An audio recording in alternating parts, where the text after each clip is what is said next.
Hey, fans of fiction, unite. There is a celebration coming up just for you this weekend, and it's got everything. Fantasy, romance, horror, mystery, romantasy, sci-fi, young adult, children's books. Take a breath. There are so many books.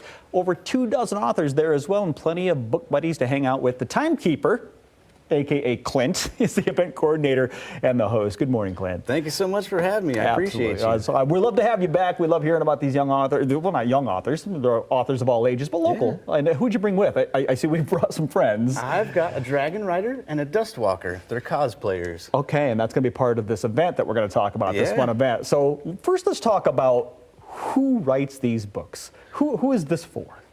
This is for generally everyone with an imagination, because the fiction world is so intricate. So, you know, our authors, they're interesting people. Yeah. And I think that it's about time that we modernize the in-store book signings. Okay. They've been doing for the last 100 years the same general thing, you know, you just stick them at a table, there's some books, blah, blah, blah. But we're going to do a little bit more than that. We're going to do like convention style. So we're doing decorations, we're doing lighting, we're doing characters, we're having character art, we're having bookmarks everywhere. It's going to be very intricate and interesting. So we're turning everything to a modern day. I like this. You've upgraded that book signing experience. You're right, though. I've been in those lines where you're literally just talking to your friends while you're waiting to get your 2 minutes with the author, maybe, right? Yep, exactly. This isn't that. Nope. No, okay. And these authors, a lot of them are local. A lot of them you know personally. Yeah. So let's talk about just a few of them. Who might we see? You're going to see authors from across the country as well. Okay. So we've got authors from Texas, New York, Illinois, Ohio on bestsellers lists, and ones that will be on bestsellers lists. Exactly. So your favorite authors will be there, and your next favorite authors will be there. So we're going to have a wide variety of people that are interesting to talk to, that you're probably going to want to talk to for a while, but you might have to go through the line a little faster than that.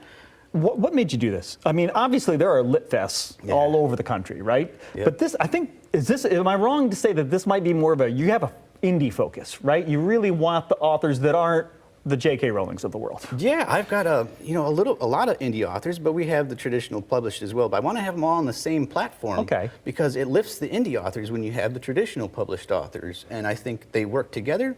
All traditional authors were originally indie authors for the most part. Correct. So you got to start there, and you know that's how it kind of builds up. But these indie authors are like the lifeblood of the whole system, and without them, you know, it's hard to keep everything going. And I think the bookstores should start to realize that more and more, because initially it's really difficult to get in bookstores. Like my wife's an author, and when she first started out, it was rejection after rejection. Oh, we can't have indie authors in these bookstores. And that's really heartbreaking. Like, imagine if they told Sarah J. Maas, no, we can't have you in this store. And it broke her heart and she stopped writing. No. So they might be rejecting the next Sarah J. Maas. Okay, obviously we don't want that. Nope. And you might, who knows? You might find your next favorite author and they could be living in a neighborhood right next to you. Or Texas or New York, you never know. Indie authors are important. Now, I mentioned children's books and I mentioned romantasy. Yep. Now, those two audiences don't necessarily overlap. So tell us about what genres and age groups should be coming to this. There is a little bit of a separation, so we've got it kind of like by category. Okay. So the romance authors will be with the romance authors, the fantasy authors will be with the fantasy authors, and then our main children's author is Jonathan Rand from Michigan Chillers, so he's going to be in the children's area. Then off to the side, we've got the young adult authors, so everybody's got a little something to do there. Like the family, you know, it's a Halloween time, so we're going to have it kind of doused in Halloween magic. I love it. And then... And you just mentioned Halloween magic. I'm seeing it right here. Yeah, is there going to be a contest? Yeah, we've got the cosplay contest. You can win a $25 Barnes & Noble gift card. We have some books that we're giving away.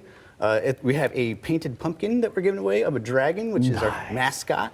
Okay. I like that. We're giving away all kinds of stuff. It's going to be a great time. We've got merchandise. We've got all kinds of great stuff. What's it going to run me? It's free to get in. Say it again. It's free. There it is. Okay, free to get in. So if you're a fan of fiction like I am, October 18th, it is coming up at Woodland Mall at the Barnes & Noble in Grand Rapids from noon to 5. You just walk in, hopefully in costume. If you're a cosplay, you want to win some prizes.